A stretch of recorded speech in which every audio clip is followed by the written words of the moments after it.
But even that, certain Iraqi scholars tried to aggrandize the Jahiliyyah, even Hossein in his early days, against Islamic poetry and Islamic culture, even in Arabia. Yeah, the Ba'ath Party. And of course, later on, the national of the Ba'ath Party, but they're secularists. I'm talking about people who are not are not secularists. But this happened in every country, especially in Iran, which of all the civilizations which are integrated into Islam, was the greatest living civilization. The Egyptian, which was the second, had long ago ceased to be a major civilization. It had already been run by the Greeks and the Romans and the Persians by the time the Arabs got there. Whereas when the Arab army defeated the Sassanid army, only 30 years before that, the Sassanid Empire had reached the Mediterranean Sea. And it was still ruling from China to Syria. It was still a vast living empire. And one of the miracles of history, a strange thing that this empire collapses before 50,000 nomad warriors. And yes, the Iranians had trouble at first to integrate this great, glorious past, and it took several centuries for Iran to become Islamic. The thing that these Iranians in Los Angeles, all this nonsense that they say, that Islam was forced by the Arabs upon the Persians, is the greatest, really, insult to their Iranian ancestors. If 50,000 nomads could convert 40 million Iranians from China to Iraq to Islam, woe unto those Iranians. Why couldn't they do it in India, which they ruled over for 700 years? Why is it the majority of Indians remain Hindu? This is not how religion works, how the spirit of religion works. And this tension that exists today, yes, it does exist, but it's a very current thing. If we leave aside any political considerations, do you think the Islamic Republic has helped to do away with that tension to the extent that it does exist in the minds of some Iranians, intellectually and culturally? How do you see the role of the Islamic Republic? That's a complicated matter. It's done two things. First of all, it's tried to do away with that, yes. At first, people did not talk about Islamic Republic, about Iran very much. It was the Ummat-e-Islam, Islamic peoples. But when the Iraqis invaded Iran, and 1 million young Iranian and Iraqis were killed or maimed, one of the most gory and bloody wars that nobody talks about, unfortunately enough, these days, people began to talk about Iran again. And many of these young people who were going to the front from Khuzestan and places like that, they were fighting as Muslims, they were also fighting against Saddam as a foreigner, not only as a kafir, but as an Arab foreigner.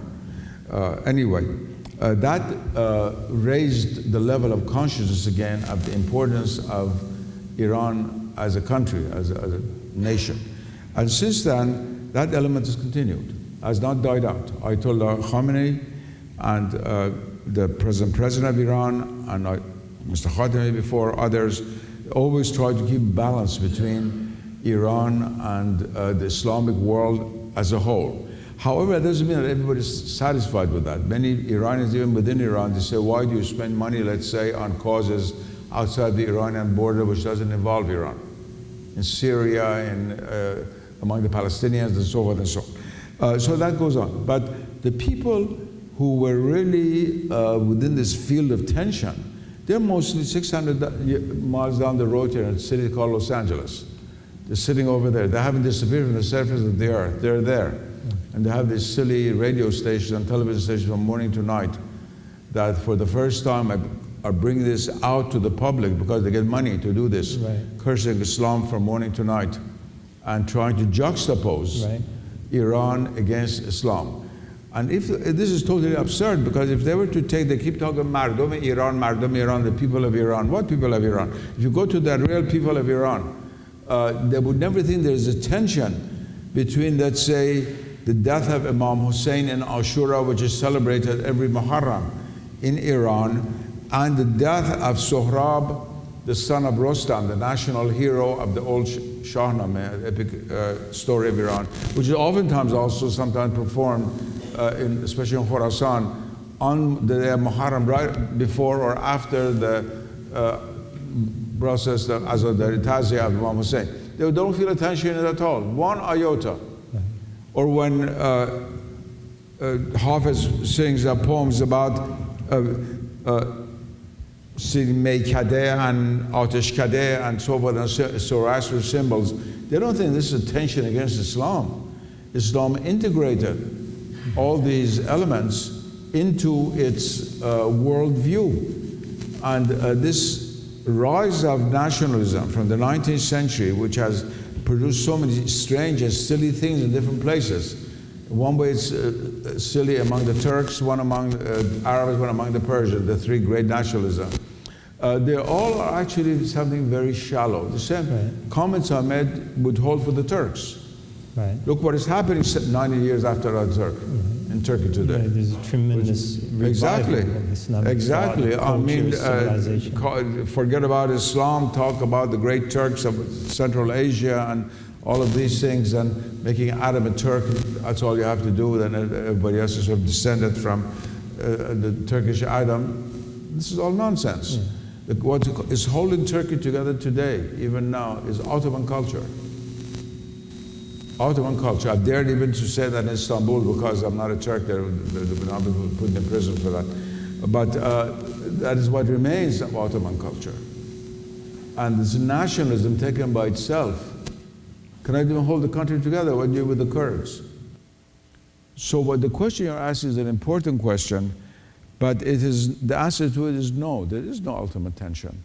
The tension was created through the rise of modernism in the Islamic world, and abetted by every Western political force that's possible. what I was going to, and do you think, before we move on, that this, the superficial nature of this tension and how it's portrayed in very simplistic terms by certain groups for clear political purposes, do you think that has a dangerous impact on policy making, especially here in the United States? Oh, vis-a-vis absolutely. Iran? Absolutely. It's not only that, also tension between Sunnism and Shiism. If you're going to have behind the scenes an alliance between Saudi Arabia and Israel against Iran, what would be the consequences of that? I don't want to get into this policy. It's a very, very complicated and important issue. But all I want to say is the motto of divide and conquer, which was the motto of the British Empire, has not been erased from the board. It's being applied everywhere, in Yemen, in Pakistan, in India. When did you ever have Sunnis and Shiites killing each other? In Iraq, of course, in Pakistan.